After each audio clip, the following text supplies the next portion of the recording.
Buenos dias, my little gambanzo beans. Me llamo Samuel here. So, 2 months ago, I stumbled across this random Thomas creepypasta on Reddit, and I got the brilliant, easy idea to do a video of me doing a reading of the story. Now, I actually haven't read this creepypasta yet. When I came across this back in August, I read like the first two sentences, and then immediately decided to copy the link and do a video of me reading it in real time. And because of that, this reading isn't going to be a normal standard narration like my changing creepypasta reading. So if at any point I stop to make some kind of reaction or comment on what I am reading, then that is because this is my first time reading this and I have no idea what to expect. Logically, I could have easily read this first in private like the changing creepypasta, so this would be a serious reading. But I thought it'd be more interesting if I did a sort of live reading of the story. The Thomas creepypasta is called Sir Tom Hatt's Day Off, and it was posted by Klung J1 4 years ago. So, yeah, a little late on discovering its existence, but based on the amount of likes there are, it doesn't seem that it got much notice from anyone. Link is in the description if you'd like to read it yourself. Anyways, let's begin. My whole life, I've been a Thomas the Tank Engine fan. Even as I got older, I still love watching the episodes and playing with my engines. People at school and my family always made fun of me for being Thomas's fan at 12 years old, but I didn't care. Good on you. I love Thomas the Tank Engine. My father hated that I still loved Thomas. He always told me to grow up and quit being a baby. Screw your father. He tried getting me into sports like basketball or football, but I didn't care for them. Good on you. All I cared about was watching Thomas and playing with all my toy engines. I feel like toy trains has a better ring to it. Don't say toy engines. My mom was the only one who supported my love for Thomas. Good sport. She always would get me new Stop saying toy engines. That doesn't sound right. New toy engines on my birthday, and she would always buy me new episodes when I ran out. My parents would always fight about my obsession for Thomas. I would hear them outside my room at night arguing. "Damn it, Jess! He is almost 13 years old. He needs to grow up," my father said. "Stop it, Dave! He loves a kid show. So what? Instead of making fun of him and bullying him, you should support him and love him," my mother said. They argued a lot back then. Every time they argued, I would cry, knowing their problems were caused by me. I tried to get into other things. My parents bought me a PlayStation that I tried playing. I tried playing Fortnite, Call of Duty, and Halo, but I just didn't enjoy playing them. All I ever truly enjoyed were my Thomas episodes and my toy trains. Thank you. Nothing else. Okay, Fortnite. Okay, so this was posted 4 years ago, so I'm guessing 2020? And Fortnite came in like, what, 2017, 16? So this kid would be like probably about my age, actually. I'm not gonna do the math here. I just want to continue reading on with the story. Okay. One day when I got back from school, I decided to watch an episode. I went into my closet where I kept all the DVDs of Thomas. As I looked around for a new episode to watch, something caught my eye. It was an old VHS tape tucked away in the back of the closet. I reached out and grabbed it, staring at the title scribbled on a piece of tape that read, "Sir Topham Hatt's Day Off." "That's strange," I say aloud to no one. I looked around at the rest of the closet, which was full of DVDs, but no VHS tapes. I didn't have a VHS player in the living room, but I knew my parents had one in their room. I headed upstairs, where I am greeted by my father at the top. "What have you got there, son?" he asked, pointing to the tape. "Oh, just an old movie," I lie. He snatched the tape before I could react. He looked at it slowly, then asked, "Is this a Thomas episode?" "Yes," I said, knowing I couldn't lie. My father stared at me hard and long. He looked in a way a father looks at his son who failed a test, or the way a father disapproves of something. He handed me the VHS tape back and said, "Son, do you have any friends?" I pause, then lie, saying, "Yeah, of course I do." "Don't lie. I'm your father, and I can tell when you're lying." I hang my head down in shame. Tears slowly form in my eyes. Son, until you get over this stupid obsession, no one is going to want to be your friend.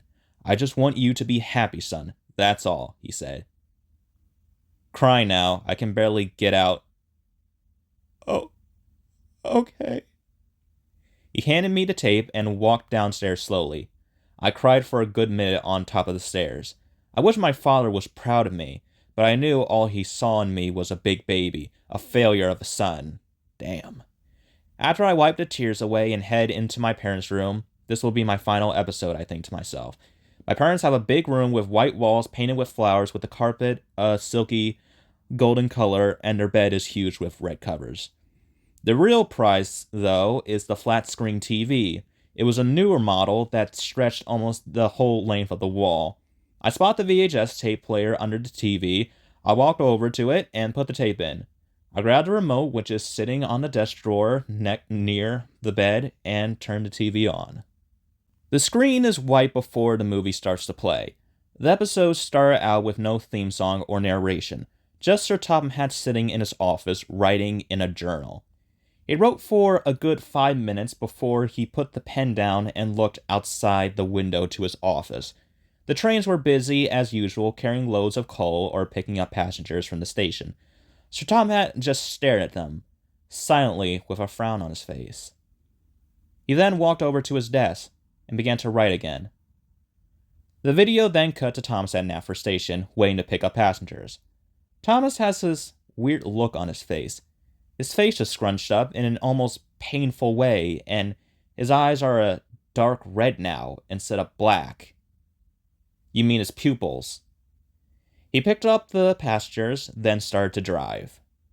He still had that painful look on his face as he drove, like if you accidentally bumped your head into a wall. There is still no narrator, so the only thing you can hear was the sound of Thomas chugging along the tracks. Thomas dropped the passengers off at the next station, then started to head back to Timot's Sheds.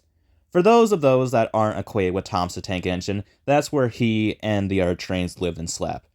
Once he got back, the sky turned a reddish-yellow color, like the color of fire. So hell. Okay. He then headed over to his shed, and after getting inside, he closed his eyes and fell asleep. The video showed all the trains sleeping peacefully now. The only thing that could be heard was the sound of the crickets chirping and the wind blowing. Then, the video suddenly cut back to Sir Topham Hatt crying now. He was holding something in his hands that I couldn't see. He cried so loud and hard you would think someone he loved had died. He cried in a way that you can see his shadow shaking in the light. He then stopped suddenly, frozen in place. Then he slowly turned to the camera, and to my horror, his eyes were now bloodshot. Of course they were. They were now bloodshot red, and he had an abnormally wide smile on his face with a gun in his hand. Oh no. He walked out of his office and headed to the sheds where the trains were sleeping. He opened the gate for Thomas's shed, you mean shed door, and walked inside. He stared at Thomas with his wide red eyes for a good minute, and then to my horror, he slowly raised the gun and shot Thomas in the head. Thomas doesn't have a head, he's a train. Thomas's eyes went white as blood. Blood is red. Oh wait, sorry, I misread that. Thomas's eyes went white as blood started to pour out from his head. He doesn't have a head. The trains were wide awake from the gunshot. They started to panic as Sir Topham Hatt walked out of Thomas's shed, gun in hand. He walked over to Percy's shed and then shot her. Her! Percy's a guy! I mean, he could work as a... Never mind. And then shot him in the head and did the same with James, Henry, Gordon, and everyone else. Everyone else. Who was everyone else? Was it Edward, Toby, Duck? Assuming that this is a calling all engines episode, so there would only be 6 births. I was frozen with fear now. I could feel goosebumps all over me, and I tried to close my eyes, but I couldn't as they were glued to the TV. The image of the dead trains would haunt me long after that day. Nightmares would haunt my sleep for so long. The video now pans to each train, all with white eyes and a huge hole in their head, blood spilling out. Sir Tom Hatt's grin is now so wide it looks as if his gums were going to snap. He turned to the camera now, staring right at me. It felt as if he was staring into my soul, with blood all over his jacket and face, smiling like it was his birthday. Every year, on my birthday. He then slowly raised the gun to his head, and I closed my eyes as I heard a loud bang from the TV. I didn't open my eyes for a good minute or two, and when I did, the TV was blank. I sit, unable to move, petrified with fear. Somehow, I break out of this trance. I run over and grab the VHS tape out of the player, turning off the TV in the process. I ran downstairs and threw the VHS tape into the garbage. I then ran back upstairs into my room and froze. I saw all my trains and posters of Thomas in my room, and the sight of them made me reach my breaking point. I screamed as I ripped off all the posters and started to throw my trains against the wall. My parents came rushing in and tried to calm me down, but I couldn't. I was overwhelmed and terrified. The image of Thomas and everyone else was burnt into my head, and worst of all was the image of Sir Topham Hatt and his wide, bloody smile. It's been 2 years since I saw the tape. My parents hired a therapist to try and help me cope with what I saw. It didn't help. I was mentally broken at that point. I would have nightmares of Sir Topham Hatt and the dead bodies of the trains every night, and I would wake in a hot sweat screaming after each one. As time went on, though, I started to forget about the tape slowly. My therapist gave me a trick for when I would think about the tape. She gave a small red stress ball. I know, real cheesy, but it did help. Every time I would think about the tape and the images, I would just squish the ball, and somehow that made me forget about them. Today was my last appointment with my therapist. "How are you feeling, Greg?" she said after we sat down in her office. "Good," I said. "It's been 2 years now since the incident happened. Do you think you're fully recovered from it?" she said. "I think so. I haven't had any nightmares recently or thought about the images," I said. "Good. Well then, I'll make this session short by giving you a little test to see if you truly have recovered," she said. She opened up her bag and pulled out a Thomas the Tank Engine toy. At first, I started to panic, sweating profusely and squishing my stress ball faster and faster. The memories started to come back. "It's okay, Greg. Just breathe," she said. I started to calm my breathing, and I closed my eyes and opened them and stared at the Thomas toy. She handed it to me slowly, and I expected it. It looked like the old one I had before I threw it away with the rest of my trains, DVDs, and anything else that had to do with Thomas. Now, I felt nothing when I looked at the train. I saw a toy and nothing else. I handed the toy back to her as she said, "Good. You passed the final test. I think you're all good to go," she said as she stood up. "Thanks for helping me, Dr. Slayer," I said as I started to walk out. "Of course, Greg. I'll miss having you as my patient," she said as I walked out. I walked out of her office and outside where my mom picked me up. As we drove, I turned on the radio, which broadcast a story that I turned up to listen to. "Breaking news. In the area, as a 10-year-old girl has been found dead in her house," it says, then continues. "The child was found in her parents' bedroom, where she shot herself with her father's gun that they kept in a drawer near the TV. When the parents found her, the TV was blank, and when inspected, there was a tape inside. The tape contained a Thomas the Tank Engine episode called Sir Tom Hatt's Day Off.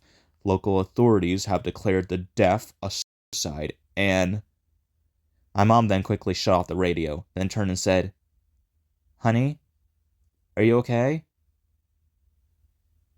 I couldn't speak or move. The images now and the tape all came flying back to me. I squished my ball harder and faster than I ever had before, but it didn't help. The dead trains, the blood, the smile all came rushing back to me as I let out a loud scream in the car. As soon as I got home, I ran up to my room and went into my computer where I am typing this now. This is not a joke. Do not try to find a tape or watch it. It's not worth it. Somehow I got lucky that day. That girl who watched it didn't. I write this also as a warning to parents. If your kids are watching Thomas the Tank Engine fans, be careful what you buy. Always check the DVDs. If a child sees this tape, well, I think we know what will happen. Please, I beg all of you, parents, people, or anyone, if you find a Thomas the Tank Engine episode called Sir Tom Hatt's Day Off, don't watch it. Man, shut the hell up. Alright, so I wasn't expecting the story to get that brutal near the end, but based on what was already going on before, it isn't all too surprising, but yeesh. Um, yeah, this creepypasta, it sucks. No surprise there. Like, even when I read the title, I wasn't expecting it to be, like, phenomenal or anything. Like, comparing it to other Tom's creepypastas, like, it's pretty standard. It's definitely one of the worst ones I've read, but yeah, it just has a lot of the, classic creepypasta cliches, like Topham going crazy and evil, and he kills his friends or pretty much his family basically, and trains bleed and they have heads apparently, and someone takes their life from watching this. Yeah, not too surprising. It's over the top, it's grim, it's dark, it's poorly written. So yeah, nothing groundbreaking in the slightest, but it's fun to make fun of it. Um, Now, since this lost episode was on a VHS tape, I'm getting the impression that this is supposed to be a model series episode, and like, I mean, there's a lot of things that there's only so many things that like the models can do, and I'm mainly referring to like Sir Tom Hatt's movements that he does, and like, yeah, this creepypasta, it's not real, but like I don't really understand all that much. I mean, why do I care? I shouldn't care. Yeah. Um yeah, I don't know. The story was also kind of a weird family drama story as well. I mean, okay, well, I can't really say that I've had the same experience that this kid has. My parents don't mind the fact, well, no one minds the fact that I like Thomas. And like, I do know that there are people out there who have been made fun of for liking Thomas, or I don't know, any kind of kid show, because it's a kid show and they're at that age where, it's not really normal in their eyes. But like, this kid, yeah, your father is a freaking jerk. I'm not gonna lie. Uh, but I mean, what if like his parents just got divorced because of the fact that their son liked to show about trains with faces? That'd be something. What if they're just talking to her friend after a divorce and just like, why'd you guys split? Oh, because our son likes Thomas the Train. Yeah.